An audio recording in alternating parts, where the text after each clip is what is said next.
స్వచ్ఛత అంటే నందిని. నందిని పాలు మరియు పెరుగు. నమస్తే రమగారు. నమస్తే జయ. రమగారు, చందమామ కథ చెప్తారా? చిన్నప్పుడు ఎప్పుడో ఒక కథ చదివాను జయ నేను. చాలా ఏళ్ల క్రితం. మా ఇంట్లో పుస్తకం కాదు, నేను ఎవరింటికో వెళ్తే వాళ్ళ ఇంట్లో పరమ పాత పురాతన పుస్తకం చందమామోడు దొరికింది. ఏదో పేరెంటాం, నాకు ఒక 9 ఏళ్ళు ఉంటాయి. 5th క్లాస్ ఖచ్చితంగా కాదు, 3rd or 4th అంతే. అయితే ఆ పుస్తకం అక్కడ ఒక చోట కూర్చొని చదివాను. రమగారు, చిన్నప్పటి నుంచి మీకు ఇంట్రెస్ట్ ఏనండి? 5 ఏళ్ల నుంచి పుస్తకం ఎక్కడ కనిపిస్తే అది ఎక్కడైనా సరే ఎవరిదైనా సరే, ప్లీజ్ 5 నిమిషాలు అది ఏ పుస్తకమైనా చదివేసుకుంటారు. చదివేస్తాను. సహజంగా ఆ వయసులో అల్లరి చేయటం, పాడు చేయటం అవన్నీ ఉన్నాయి అందులో. మాకు ఎక్కడ తగ్గే పని లేదు. అదే పుస్తకం ఒక కథ మీద ఆసక్తి జయ, మా ఇంట్లో అందరికీ ఉంది. అది ఎట్లా వచ్చిందండి మీకు? ఏమో మరి అడగలేదు నేను ఈ ప్రశ్న. 2 ఏళ్ళు 3 ఏళ్ళు అప్పటి నుంచి కథలు చెప్పేవాళ్ళు జయ. అంటే ఇప్పుడు నేను ఒక పిల్లనే అనుకో, ఒక పిల్ల కథ వేరు. ఒక 6-7 వరుసగా పైనుంచి కింద దాకా ఉన్నారనుకో, పెద్ద పిల్లల్ని అనుసరించుకుని చిన్న పిల్లలు ఉంటారు. జనరల్ గా జరుగుతుంది. నువ్వు మీ అక్కయ్యల వెనకాల నీకు తోకపుచ్చుకుని తిరగటం అంతే. ఈ తోకపుచ్చుకు తిరిగేటప్పుడు ఏమవుతుంది, ఈ పై రకాలన్నిటికీ కథలు చెప్పడానికి కూర్చోబెట్టేవాళ్ళు. మధ్యలో మా పాలేళ్ళు కథలు వినడానికి, మా కజిన్స్, మా పెద్దక్కయ్య చెప్పేది, వసంత చెప్పేది, మా నాన్న చెప్పేవారు, ఎవరో ఒకళ్ళు చెప్పేవాళ్ళు. సినిమాకి వెళ్ళొస్తే మా కజిన్ శ్రీకాంత్, వాడిని తలుచుకున్నప్పుడల్లా అదే గుర్తొస్తుంది. లేడు పాపం అప్పుడు మా రంగపిన్ని గారి శ్రీకాంత్. కానీ వాడు ఏదైనా ఈ సినిమా పౌరాణిక సినిమా చూస్తే నర్సక అదేమిటే నాకు అర్థం కాలేదు అని వచ్చేసేవాడు. మా పెద్దక్కయ్య వాడికి భారతం కథ అంతా వివరంగా చెప్పేది. సినిమా అర్థం కావాలి, సినిమా చూసేసేవాళ్ళం. రామారావు కాంతారావు కనపడతారు, స్టోరీ అర్థం కాదు, వాడికి అర్థమయ్యేది కాదు. మా పెద్దక్కయ్య విని నర్సక్క అనేవాళ్ళు. మాకు పెద్దక్కయ్య కానీ అందరికీ నర్సక్కే. వచ్చి నర్సక్క రావే కథ చెప్పవే నర్సక్క అని కూర్చునేవాడు. వాడితో పాటు విని కొన్ని.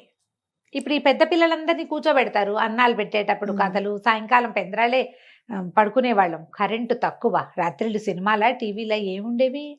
పెద్ద పిల్లలతో పాటు చిన్న పిల్లలు ఆటోమేటిక్గా కథలు వినేవాళ్ళు. నాకు కొంచెం 5వ ఏటకి స్కూల్కి వెళ్ళే నాటికి చదవటం వచ్చు. చదవటం నేర్పించేశారు. స్కూల్కి వెళ్ళే నాటికి స్కూల్కి వెళ్ళి నేర్చుకోవాలా మేము, మాకు ముందే వచ్చు. అదేలే 5 నిండే నాటికి నేను చకచకా వాక్యాలు చదవటం వచ్చేసింది. తెలుగు వచ్చింది బాగా. మరి మా ఇంట్లో ఉన్నారు చాలా మంది ఇలాంటి వాళ్ళే. సో నాన్నగారి నుంచి వచ్చిందంటారు? అక్కయ్య నుంచి నాన్నగారి నుంచి అక్కయ్యలకి వాళ్ళ నుంచి మా అమ్మ నాన్న ఇద్దరికి పుస్తకాలు పిచ్చుంది. మా అక్కయ్యలందరికీ బుక్ రీడింగ్ హ్యాబిట్ ఉంది. మా ఇంట్లో మా పిల్లలు కూడా ఉంది. అందరూ మీకులాగానే చెప్తారా రమ్మగారు? అంటే బుక్ రీడింగ్ వేరు, చెప్పే విధానం వేరు కదా. స్టోరీ ఇప్పుడు నాకు స్టోరీ తెలుసు, కానీ చెప్పే విధానం వేరు ఉంటుంది. మీకులాగానే చెప్పగలుగుతారు అక్కయ్య వాళ్ళు? మా పెద్దక్కయ్య, వసంత మా 5వ అక్కయ్య, వీళ్ళిద్దరూ చాలా బాగా చెప్తారు. మా నాన్న కూడా కథ చాలా బాగా చెప్పే పద్ధతి. ఆయన ఎవరైనా వినేసేలాగా చెప్పగలిగే కథ విధానం. అందుకనే అయి ఉంటుంది. అది వచ్చింది నాకు. అది మా నాన్న పోలికలు ఏమి రాలేదని చాలా బెంగగా ఉంటుంది నాకు. ఇంత మంచి క్వాలిటీ ఇది వచ్చింది. నాకు రౌండ్ ఫేస్లు ఇష్టం చేయ. నేను ఎప్పుడు చెప్తా కదా, నిండుగా బుగ్గలు బూరిలో ఉంటే అబ్బాయి పలే బాగున్నారు అనిపిస్తుంది. నాకు సన్న మొహం, నా మొహం నాకు నచ్చదు. అప్పుడు నచ్చేది కాదు, ఇప్పుడు మా నాన్న పోలికి వచ్చిన మా అక్కయ్యలు చూస్తే నాకు కుళ్ళుగా ఉంటుంది, వీళ్ళ రౌండ్ ఫేస్లు అని. సో ఏమి రాలేదనుకుంటా. ఎంత గుర్తింపు వచ్చే క్వాలిటీ వచ్చింది కదా రమ్మగారు కదా. అవును, మాత్రం మా నాన్నదే వచ్చింది. సూపర్. చదవటం కూడా ఈ వాళ్ళ ఇంట్లో చదివిన ఈ కథ నేను చాలా కాలం గుర్తుంది నాకు. కాకపోతే మనం చందమామలు అవి ఎలాగా నెల సంవత్సరము గుర్తుపెట్టుకోవాలి ఎవరైనాను. అప్పుడు లేకపోతే చందమామని ఏ సంవత్సరం ఏ నెలలో ఆ పుస్తకం వచ్చిందో మనకు ఎలా తెలుసు? ఇప్పుడు ఎన్ని రోజుల నుంచి చందమామ కథలు చెప్తున్నాం మనం. ఆ పర్టికులర్ కథ నాకు గుర్తుంది. కోతి ఒకటి ముత్యపు చిప్పలు తెస్తుంది. అది ఎప్పటికి తెలుసా? 55లో కథ. అబ్బా 55లో? నేనే 79లోనో 78లోనో చదివాను. నేను ఇన్ని రోజుల నుంచి కథలు చదువుతూ ఆ కథ కొంతే గుర్తుంది. కోతి ముత్యపు చిప్పలు తేవటమే ఖచ్చితంగా గుర్తుంది, మిగిలినవన్నీ మర్చిపోయాయి. కొన్ని పోతూ ఉంటాయి చూడు, అది ఇప్పుడు మళ్ళీ తగిలింది నాకు అది. ఆ కథ ఒక ఎలా ఉంటుందంటే, బహుశా అదొక సంతోషం కలుగుతుంది అనుకుంటా. పుస్తకాలు పిచ్చి వాళ్ళకి అనుభవంగా ఉంటుంది. ఆ పర్టికులర్ బుక్ మళ్ళీ చదవడానికి వచ్చేసరికి గూస్ బంప్స్ వస్తాయి జయ. అవునా? భలే సంతోషం వస్తుంది. మీకు నేను ఎప్పుడు చెప్పను ఒక విషయం చెప్తాను రమ్మగారు. మీకు నేను ఆపోజిట్ కాంబినేషన్ రమ్మగారు. అందరూ బయటికి వెళ్తే నేను కనిపిస్తే రమ్మగారిని అడిగానని చెప్పండి అంటారు, మీరు కనిపిస్తే జయ ఏదని అడుగుతారు కదా. మన కాంబినేషన్ అంతా హిట్. మీకు డెడ్ ఆపోజిట్ నేను రమ్మగారు. బుక్ చదవను. బుక్ అసలు మీరు కూడా అప్పుడప్పుడు కొన్ని బుక్స్ ఇస్తా ఉంటారు కదా, ఏం చదువు మీరు తిడతారని చెప్పి తీసుకుంటా, అసలు దాని మీదకి మనసే వెళ్ళదు రమ్మగారు. అసలు ఆ థాట్ కూడా రాదు. ఇంట్లో పేపర్ చదవండి అని చెప్పి నేను న్యూస్ ప్రెజెంటర్ని కదా, నువ్వు ఒక న్యూస్ ప్రెజెంటర్వి, జర్నలిస్ట్వి, నువ్వు న్యూస్ చదవకపోతే నీకు ఎట్లా తెలుస్తాయి అని చెప్పి ప్రతిరోజు తిట్లు పడతానే ఉంటే నాకు నాకు అటు ఫోకస్ చేయలేను. మీ పుణ్యవాణి ఎన్ని కథలు వింటున్నానంటే నేను న్యూస్ కూడా చదువుతా జయ. అదే మీరు చెప్పేటప్పుడు నేను ఎంజాయ్ చేస్తాను అనమాట. అంటే బుక్ చదవాలి, బుక్ చదవబట్టే కదా ఇన్ని స్టోరీస్ మీరు చెప్పగలుగుతున్నారు. అవును, అది చాలా హ్యాపీగా మనసులో అనుకుంటాను, ఎంత డెడ్ ఆపోజిట్ కాంబినేషన్ మన ఇద్దరు. నేను న్యూస్ పేపర్ కూడా అంతే శ్రద్ధగా చదువుతాను జయ. న్యూస్ చదువుతాను. ఇంకా చదవటం అంతే, మీ హ్యాబిట్ చదవటం అంతే. అది న్యూస్ నాకు ఇంట్రెస్ట్ లేని సబ్జెక్ట్ అనుకో పై వాక్యాలైనా చదువుతా. అందుకని నాకు ఎక్కువ విషయాలు తెలుసు.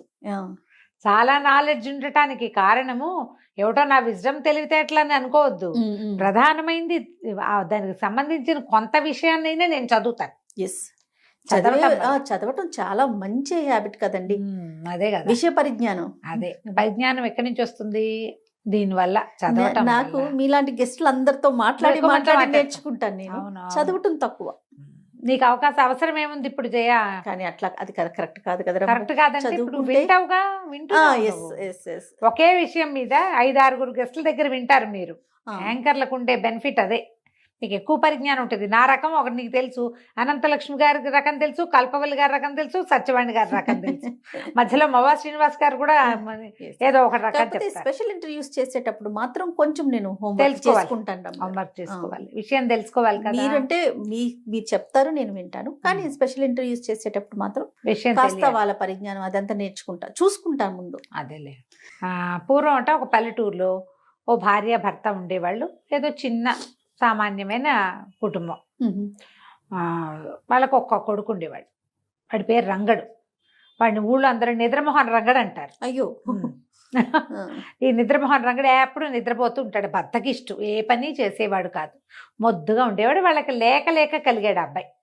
అయితే ఏమైంది, కొన్నాళ్ళు అట్లాగే ఏదో పిల్లాడు కాస్త పెరిగాడు. కానీ వాళ్ళ నాన్న వాడితో ఏం పని చేయించలేక పోన్లే లేక ఒక పిల్లాడు, మనం సంపాదించకపోతామా, వాడు తినకపోతాడా అని చాలామందికి ఉంటాయి అలాంటి భావాలు.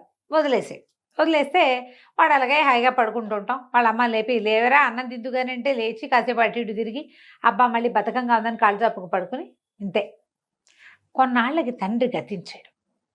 వాళ్ళు చేసుకుంటున్న చిన్న వ్యాపారం కూడా పోయింది. వ్యాపారం చేసేవాళ్ళు లేకపోతే పోకేమవుతుంది, ఏదో కొట్టుండేది, కూర్చునే వాళ్ళు లేకపోయింది. ఆవిడ కూర్చునేది కానీ ఆవిడకి అనుభవం లేదు, మెల్లిగా పోయింది. ఆవిడ ఒకటి ఆ కొట్లో ఉన్నవి, తర్వాత ఇంట్లో ఉన్నవి అమ్మి పిల్లాడికి అన్నం పెట్టి తను తినేది. కొన్నాళ్ళకి అన్నీ అయిపోయినాయి. ఇహో ఇల్లు మిగిలింది. ఏం చేయాలో తెలీదు. సరే ఈవిడ ఏం చేసింది, పాపం బతుకు తెరువు కోసం ఏదో బయట పనికి వెళ్ళేది. వాళ్ళింట్లో వీళ్ళింట్లో ధాన్యం బాగు చేయటానికి, మినువులు విసరటానికి, పై పని సహాయాలకి, విస్తళ్ళు కుట్టేందుకు, భోజనాలప్పుడు సహాయం, వంట సహాయం, ఇన్నిటికీ వెళ్ళి ఏదో తెచ్చేది. వీళ్ళ నిద్రపోతున్న కొడుకుని లేపి అన్నం పెట్టేది. వాడు తిని మళ్ళీ పడుకునేవాడు. వాడు ఏనాడు పని చేద్దామన్న ఊహ కూడా చేయలే. కూర్చుని ఉంటాడు, నిద్రే కాదు, ఖాళీగా ఉంటే కూర్చుని ఉంటాడు రికామిగా. వాడేం పని చేయడు, బద్దకిష్టం అంతే. అయితే ఏమైంది, కొద్ది రోజులు గడిచాక ఆవిడ ఒక శెట్టిగారింటికి పని సాయానికి వెళ్ళేది. శెట్టిగారు చైనా వెళ్తున్నాడు. ఈ చైనా గోల ఏమిటి, వ్యాపారానికి. అప్పట్లో ఏం చేసేవాళ్ళు, నౌకా వ్యాపారాలు చేసి, నౌకాయానం చేసి వ్యాపార సామాన్లు ఇక్కడి నుంచి మోసుకుపోయి అక్కడమ్మి, అక్కడి నుంచి మోసుకొచ్చి ఇక్కడ అమ్ముకునేవాళ్ళు. వెళ్తూ ఉంటే ఈవిడ ఏం చేసింది, అప్పుడో పావలా దాచిపెట్టి 5 కాసులు వెండి కాసులు దాచి ఒరే నాయన శెట్టిగారు వ్యాపారానికి చైనా వెళ్తున్నట్ట, ఏదైనా వస్తువు తెచ్చిపెట్టమనరా, అది పెట్టుకుని ఇక్కడ వ్యాపారం చేసుకుంటూ, కానీ నువ్వు కూర్చుని చేస్తావు, బయటికి వెళ్ళి తిరిగి పని చేయగలిగే వాడివి కాదు, నువ్వు వెళ్ళరా నాయన శెట్టిగారితో మాట్లాడరారా అని ఏటాగొట్టా కొడుకుని పంపించింది. వీడు ఆవలించుకుంటూ లేచి ఏటాగొట్టా 2 ముద్దలు నోట్లో వేసుకుని మెల్లిగా 5 కాసులు పుచ్చుకుని శెట్టిగారిని చూడబోయాడు. ఇవాళ అమ్మేమో ఇంట్లో పని సాయం వస్తుంది, పూర్వాశ్రమంలో వాళ్ళ నాయన ఉండగా ఆయన ఏదైనా వస్తువు తెస్తే పిల్లాడి తండ్రి రంగడి తండ్రి అమ్మి పెట్టేవాడు. దాంతో శెట్టి గారు ఏమిట్రా రంగా ఇట వచ్చావు రారా అని పిలిచాడు. పిలిస్తే మీరు వ్యాపారానికి చైనా దేశం వెళ్ళిపోతున్నట్టు కదా, ఇగో అండి 5 కాసులు ఉంచండి, నాకు ఏదైనా సరుకు తెచ్చిపెట్టండి అమ్ముకోవటానికి. అప్పటి పద్ధతి ఏంటంటే ఒక వ్యాపారస్తుడు నిజంగా మనుషులు ఎంత సహాయకారులుగా ఉండేవాళ్ళు జయ. మన ముందు తరాల్లో ఇలాంటి వాళ్ళు ఉన్నారని మనం తెలుసుకుని తీరాలి. అవునండి. ఒక పెద్ద వ్యాపారస్తుడు పడవేసుకుని వెళ్తూ ఉంటే అంత ప్రయాణం చేయగలిగే సత్తా లేని చిన్న చిన్న వ్యాపారస్తులంతా డబ్బిచ్చి ఓ 1000 రూపాయలు ఓ 500 ఇచ్చి ఓ 25 ఎక్స్ట్రా ఇచ్చి ఏమిటి ప్లేస్ కొనడానికి, పడవలో ప్లేస్ కోసం, ఎక్కువ కాదు ప్రయాణానికి. మనం ప్రయాణం చేసి వెళ్ళాలంటే చాలా అవుతుంది, మన కోసం ఒక చిన్న కార్నర్ ఖాళీగా ఉంచడం పర్వాలేదు, దానికి రెంట్ ఇచ్చి అయ్యా ఏదైనా మంచి సరుకు తెచ్చిపెట్టండి అంటే ఈ వెళ్ళిన వాళ్ళు తమ సరుకుతో పాటు తమలాంటిదే సరుకు కానీ లేదా వాళ్ళు అడిగింది కానీ లేదా ఇంకేదైనా చిన్న రకంది కానీ నాణ్యం చూసి కొనుక్కొచ్చేవాళ్ళు జయ. బా. వ్యాపారస్తులు ఒకళ్ళకొకళ్ళు సహాయం చేసుకునేవాళ్ళు. ఇట్లా జరిగేది. ఇది ఎప్పుడో చీనా దేశానికి పడవ ప్రయాణపు గాథల్లో ఉందండి, ఇటీవల ఎవరు లేరని ఎవరైనా అంటారేమో, అలా అనడానికి కూడా వీల్లేదు. 50 ఏళ్ల క్రితపు కథల్లో కూడా నేను సంఘటనలు మా ఇంట్లో వాళ్ళు చెప్పినవి కూడా నాకు తెలుసు. అట్లా గూడూరు తాతగారు, మా లచ్చు తాత వాళ్ళందరూ కథలు చెప్పేవాళ్ళు కదా. ఆ దాంట్లో వ్యాపారస్తుల ఇళ్లలో ఒకడు నాశనం అయిపోతే మిగిలిన వాళ్ళంతా తలా ఒక 10 రూపాయలు వేసి మళ్ళీ వాడికి పెట్టుబడిస్తారట. అబ్బా. ఆంధ్ర వైశ్యులలో ఇలాంటి పద్ధతి ఉన్నది. 50 years బ్యాక్ ఖచ్చితంగా ఉంది జయ. అద్భుతమైన విషయం కదండి. వాళ్ళు వ్యాపారస్తుల్లో ఎవ్వడు ఒకడు కింద ఉండడు. కింద చిన్న వ్యాపారస్తు చిన్నే ఉంటాడు, కానీ వాడికి పెట్టుబడి లేకుండా వాడు అడుగు తినే పరిస్థితి మాత్రం వాళ్ళు రానివ్వరు. ప్రతి వ్యాపారస్తుడికి ఈ పైనున్న డబ్బులు, అప్పులకి ఇచ్చిన డబ్బులు కాకుండా భూగర్భంలో డబ్బులు ఉంచుకునే విధానం కూడా ఆంధ్ర వైశ్యులలో ఉన్నదని కథలుండేవి. మొత్తం కుదేలైపోయినా, సర్వనాశనం దుంపనాశనం అయిపోయినా వాళ్ళ ఇంటి కింద భూమిలో ఖచ్చితంగా డబ్బులు ఉంటాయి. అట్లా దాచేవాళ్ళు. అందుకని మనం వ్యాపారస్తుల కుటుంబాల్లో చెడిపోయిన వాళ్ళని చూడం మనం. ఆ కాలపు కట్టుబడమ్మా అదంతా. అంతే కదండి. అంతే. ఇప్పుడు మనలో మనం ఒక గుంపు, ఇందులో పెద్దవాడు ఉంటాడు, చిన్నవాడు ఉంటాడు. చిన్నవాడిది చిన్న బతుకు, బతకడానికి ప్రతివాడికి అవకాశం కావాలనే విధానం ఎంత గొప్పది చూడు. మరి అది చాలా అవసరం కదా. మన వాళ్ళలో ఎవడైనా అక్కడ పైకి వస్తే ఏడ్చి, ఎవడా పోతే నసలు పెట్టి పీడపోయింది అనుకోని, ఏం విధానం అది? పక్షులు జంతువులు చేయవట్లా, మనుషులు కూడా చేసేవాళ్ళు కాదు. ఇప్పుడు ఎందుకో ఇలాంటి దౌర్భాగ్యపు సమాజం వచ్చింది, దిక్మాల సమాజంలో ఉన్నాం మనం. అవునండి, కలికాలం. కలికాలం అంతే. ఇప్పుడు మనకు ముందు 50 ఏళ్ళు 100 ఏళ్ల క్రితం కలికాలం లేదు, అప్పటికి ఉన్నాం, కానీ దగ్గరికి మరీ దగ్గరికి వెళ్ళిపోయింది. అయితే ఏమైంది, 5 కాసులు 5 కాసులతోటి ఏమొస్తుంది? సరే పాపం వాడిని కాదంటే ఎందుకు, ఏదో వ్యాపారం చేసుకుంటాడని ఆ 5 కాసులు ఆయన జేబులో వేసుకున్నాడు. సరే లేరా నాయన. చైనా ప్రయాణం అయింది. 3 నెలలు గడిచాయి. చైనా ప్రయాణం అంతా అయిపోయి ఆయన బోళ్ళంతా సరుకు కొనుక్కున్నాడు. అన్నీ కొనుక్కున్నాక తిరిగి బయలుదేరారు. బయలుదేరిన తర్వాత దాదాపుగా ఒక 100 మైళ్ళు 150 మైళ్ళు సముద్రయానం చేసేసాక ఆయన గుర్తొచ్చింది, అయ్యో బాబోయ్ రంగడికి మాట ఇచ్చాను, 5 కాసులు ఇచ్చాడు వాడు, ఏమి తీసుకురాలేదు, పడవలు వెనక్కి తిప్పండి. అప్పట్లో ఇంత నిబద్ధత ఉండేది, వెనక్కి తిప్పాలి పడవ, నా పడవ వెనక్కి తిప్పాల్సిందంటే ఆయనదే పడవ. మిగిలిన వాళ్ళంతా గోల్బెట్టారు, అయ్యా ఇంత దూరం ప్రయాణం చేసి వచ్చాం చచ్చి చెడి, మళ్ళీ ఇంత దూరము వెళ్ళాలా, మళ్ళీ రావాలి వెళ్ళాలి రావాలి, ఒక 150 తోటి పోదు, వచ్చిన 150 వృధా, వెనక్కి 150 వృధా, మళ్ళీ 150 వృధా, అంతే. ఎంత ప్రయాణం అయిపోయింది. అంటే ఈయన ఏమన్నాడు, అది కాదు వాడు పాపం పేదవాడు, 5 కాసులు ఇచ్చాడు, ఏదైనా తెచ్చిపెట్టమని. వాడి పేరుతో బొక్క సంచి లేదే ఈ పడవలో, వాడిచ్చిన 5 కాసులు మాత్రం చిల్లరగా నాకు ఉపయోగపడ్డాయి కదా. ఆయన కాదన్నాడు. మిగిలిన వ్యాపారస్తుల్లో తలా ఒక మాట అన్నారు. వాళ్ళంతా ఏమన్నారు, వద్దండి 5 కాసులతో ఏమొచ్చాయని చెప్పండి వస్తువు, ఓ పని చేద్దాం, మేము ఉన్నాం కదా 15 మంది ఉన్నాం, తలా ఒక 5 బంగారు కాసులు ఇస్తాం పిల్లడికి, వాడేదో బతుకుతాడు అక్కడే. 15 మంది 15 5 అంటే ఎన్నైనాయి, బోల్డ్ అయిపోయింది కదా. సరే ఈ కాసులు మేము ఇస్తాము, మీరేం ఆలోచించబాకండి, పదండి అంటే ఇక ఆయన అన్యమనస్కంగానే, ఆయనకి ఇష్టం లేదు అట్లా చేయటం, కానీ ఇంకో దారి లేక సరే ప్రయాణాన్ని నడిపించారు. నడిపిస్తే ఏమైంది, కొంచెం ముందుకెళ్ళి ఎక్కడో ఒక చోట లంగరేశారు. లంగరేస్తే వీళ్ళు లంగరేసిన చోటకి వాళ్ళు వీళ్ళు అమ్మకాల వాళ్ళు తిళ్ళ వాళ్ళు చాలామంది వస్తారు. వీళ్ళు అక్కడి నుంచి తెచ్చుకున్న సరుకు అంతా తినడానికి కాదు, అవన్నీ బేళ్ళు కట్టి పక్కన పెడతారు. ఎక్కడ లంగరేశారో అక్కడే ఆహారాన్ని వస్తువుల్ని కొనుక్కుంటారు, అవసరమైన వాటిని. ఒక కోతుల వాడు 3 కోతులను తీసుకొచ్చారు. కోతులు అడిచి ఏదో సంపాదించుకుంటారు పావలా పరక. ఆ డెక్క మీద కూర్చుని వీళ్ళంతా చూస్తుంటే 3 కోతుల్లో ఒకటి ముసీలి కోతి, అది ఇలా కూర్చున్నట్టే ఉంది, అసలు కదలిక లేదు, నిద్రగా మాగన్నుగా ఉంది. మిగిలిన 2 కోతులు ఎగిరినాయి, దూకినాయి, గెంతినాయి, ఎంత అల్లరి చేసినాయో, ఎంత ఆడినాయో. అందరూ నవ్వుతున్నారు, సరదాగా వాడికి పావలా బేడ ఇస్తున్నారు. ఇస్తుంటే ఈయనకి ఏమనిపించింది, పాపం రంగడికి వీళ్ళంతా తల ఒక 5 కాసులు ఇలాగే ఇస్తారు, నీకోసం కొనుక్కొచ్చాను రాని వీటిలలో ఒక కోతిని ఇస్తే సరిపోదు వాడికి అని అనుకుని, ఎరా అబ్బి ఓ కోతిని అమ్ముతావా అంటే అమ్ముతానన్నాడు. ఎంతకు అమ్ముతావు? 5 కాసులు, 5 కాసులకి అమ్ముతానన్నాడు. సరే, ఆ యంగ్గా ఎగురుతున్న కోతుల్లో ఒకదాన్ని ఇవ్వమంటే వాడు నేను సుతరాము ఇవ్వనన్నాడు. ఈ ముసలి కోతని ఇస్తాను తీసుకోండి, ఇది నేను 5 కాసులకే కొన్నా, పావలా సంపాదించాల, కొన్న దగ్గర నుంచి ఇది నిద్రమొహందే, నాకు పడదు బాబు, వాటితోటైతే నేను సంపాదించుకుంటా, ఈ కోతుని ఉంచుకుని నాకు ప్రయోజనం లేదు, ఈ జతలో ఒకదాన్ని తీసిస్తే రెండోది దిగులు పడుతుంది, అదో బాధ, మీకు ఉపయోగం ఉండదు, నాకు ఉపయోగం ఉండదు, ఈ పెద్ద కోతిని తీసుకోండి అంటే ఆయనకి బాధగా ఉంది. కానీ పోన్లే, నిద్రమోహన్ రంగడికి నిద్రమోహన్ కోతి అనుకొని ఆ 5 కాసులు వాడి చేతిలో పెట్టి, వెండి కాసులు, ఆ కోతిని తీసుకొచ్చారు. ఆ కోతి పడవలోకి వచ్చి కూర్చుంది, ఓ మూలకు వచ్చింది జోగుతూ. దాన్ని కట్టేయాల్సిన పని కూడా లేదు, వేళకి ఏదైనా పడేస్తే తింటుంది, ఓ పండో కాయో నోరు గట్టిగా మూసుకుని ఓ మూల కూర్చుంటుంది, కట్టేలా. అదేం మామూలుగా కోతులు పడవలోకి వెళ్తే ఎగిరి దూకి పీకి లాగి గందరగోళం చేసేస్తాయి, పడవ ఇట్లా అన్నప్పుడల్లా దానికి టెన్షన్ వస్తుంది. దీనికి టెన్షన్ లేదు, పాడు లేదు, కూర్చున్నట్టే. ఎక్కడికో పోయింది పడవ. వెళ్ళగా ఏమైంది, ఒక కొత్త దీవిలోకి దిగారు వీళ్ళు, అది ముత్యాల దీవి. ఆ ముత్యాల దీవిలో ఈ ముత్యాలు దొరుకుతాయట, ఆయిస్టర్స్ దొరుకుతాయి.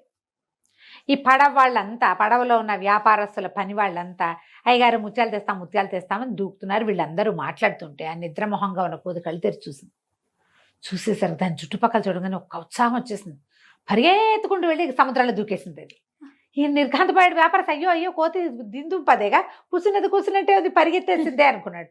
1/2 గంట తర్వాత ఇట్లా పట్టుకుని 10 ముత్యపు చిప్పలు తీసుకొచ్చేసింది అది పైకి, సముద్రంలో నుంచి తీసుకొచ్చి ఒక చోట పెట్టింది. మళ్ళీ రయ్యమని పరిగెత్తుకుంటూ వెళ్ళి ఇంకో దూకింది, మళ్ళీ తెచ్చింది. ఈ ముత్యపు చిప్పల్ని తెస్తే ఓపెన్ చేసుకుని వ్యాపారస్తులు కొంటారు వాటిని. ఇక ఆ కోతి వీళ్ళ అందులో నుంచి వచ్చే లోపల అది ఎన్నిసార్లు దూకిందో, ఎన్నిసార్లు తెచ్చిందో దాని దుప్పదేగా ఇన్ని పట్టుకొచ్చేసింది. ఆశ్చర్యపోయారు. హుసిని అన్నప్పుడు ఇప్పుడు అది ఒకటి పేరు మీద కొనబడింది, అది ఏత్తేస్తే అవన్నీ వాడివి. అంత న్యాయంగా ఉండేవాళ్ళు జయ, సూపర్ కదండి కథ. అసలు వినటానికి నాకు అప్పుడే ఈ కథ అంత నచ్చటానికి కారణం ఏంటంటే దీంట్లో ఉన్న ఒక అండర్ కరెంట్ ఏంటంటే, కోతి తెచ్చినవి అది పైన తెచ్చిపెట్టింది, దాని యజమాని ఎవడూ లేడు అక్కడ, ఎందుకు అందరూ తీసుకోవాలా, అది కదా పాయింట్. అంతేగా, వాడి కోతంటే ఇవన్నీ వాడివే. అప్పుడు అందరు చూస్తే అందరికి తలా ఒక 2, 4, 6 దొరికితే దీనికి 40, 50 దొరికినాయి కోతికి. అది అవన్నీ పెట్టుకుని ఒక చోట కూర్చుంది, మళ్ళీ మాట్లాడకుండా ఏదో పండిస్తే 2-3 పళ్ళిస్తే తిన్నది, అవి దగ్గరికి జరిపి కుప్పలాగా జరిపి వాటి పక్కన పడుకుని నిద్రపోయింది. ఈయన సరే కూర్చుని అన్నీ ఒలిచి చూస్తే పెద్ద నాణ్యమైన ముత్యాలు వాటిలలో. ఆయిస్టర్స్లో ఒక్కొక్క దాంట్లో 7, 8, 3, 4 రంగులు ఉంటాయి, బోల్డ్ ముత్యాలు వస్తాయి. ఆ ఎంత ఖరీదైన ముత్యాలు, 3, 4 దొరికిన వాళ్ళకే 100లో వచ్చినాయి. ఈయన దొరికితే ఎన్ని వస్తాయి? ఆ డబ్బులన్నీ ఆ ముత్యాలన్నీ సైజ్ చేసి ముత్యాలకు రేట్లు కట్టించి కొనేవాళ్ళు కూడా ఉన్నారు పడవలో. రేటు కట్టించి అవన్నీ రంగడి పేరుతోటి పక్కకు పెట్టాడు ఆయన. పెట్టాక సరే పడవ కాస్త వెనక్కి ఊర్లోకి వెళ్ళిపోయింది. ఊరు వెళ్ళిపోయారు వీళ్ళు, అన్ని సామాన్లు మోసుకొచ్చారు. ఈయన ఆ ముత్యాలన్నీ కొనేసాక ముత్యాల డబ్బంతా పట్టుకుని ఈ కోతిని పట్టుకుని, వ్యాపారస్తులందరూ తలా ఒక 5 రూపాయలు ఇస్తామని ఒప్పుకున్నారు కదా, ఇచ్చారు అందరూ. ముత్యాలు వచ్చినాయి కదా అని ఊరుకోలా, మాట ఇచ్చారు. అది వ్యాపారాలు మాట మీద నడుస్తాయమ్మా, అంతే కదా. న్యాయం ఎలా నడుస్తుంది? వాడు ఎంతైనా సంపాదించుకొని, మాట అంటే మాటే, అంతే కదా రమ్మగారు కదా. అక్కడి నుంచి డబ్బులన్నీ చేతులు పెట్టాడు. వాళ్ళ అమ్మ రంగడు ఇద్దరు ఆశ్చర్యపోయారు. ఏమిటి ఇంత డబ్బా అని.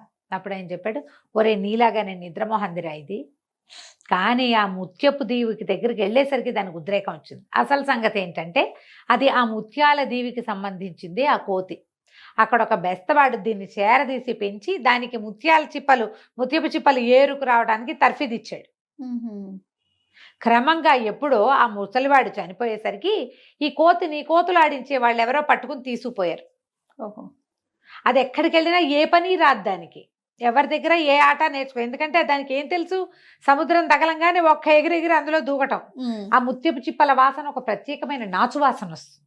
అది ఉన్న చేపల దీవి చెరువులు వాసన రావు అవును కదా, ఆ దీవి వాసనకి అది దాని మత్తంతా పోయింది. అంతకుముందు అలా మాగన్నుగా పడి ఉండేది, దానికి ఆసక్తి లేదు జీవితం మీద. ఎప్పుడైతే తన ఓన్ ప్లేస్కి వచ్చిందో దాని శక్తి అది చూపించేసింది అనమాట. అది ఈ రంగడి పాలపడింది. ఎప్పుడైతే ఈ కోతి తన చేతికి వచ్చిందో అది ఇట్లా మాగన్నుగా ఉండి ఇంత పని చేసిందని తెలిసి ఇంత డబ్బు ఒకేసారి వ్యాపారానికి పెట్టుబడి వచ్చేసరికి రంగడికి ఉత్సాహం వచ్చింది, నిద్రమోహం పోయింది, చక్కగా ఇల్లు కట్టుకున్నాడు ఆ కోతిని పెట్టుకుని.